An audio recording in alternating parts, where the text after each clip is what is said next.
যে ইসরায়েল গাজাকে ধ্বংসস্তূপে পরিণত করেছে সেই ইসরায়েলই আজ জ্বলছে ভয়াবহ দাবানলে। শহরের পর শহর গ্রাস করছে আগুন।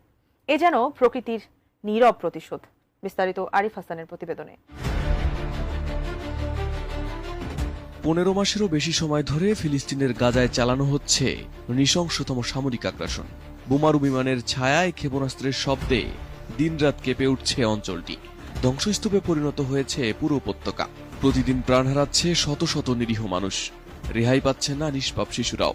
এখন পর্যন্ত নিহতের সংখ্যা 51,000 ছাড়িয়ে গেছে।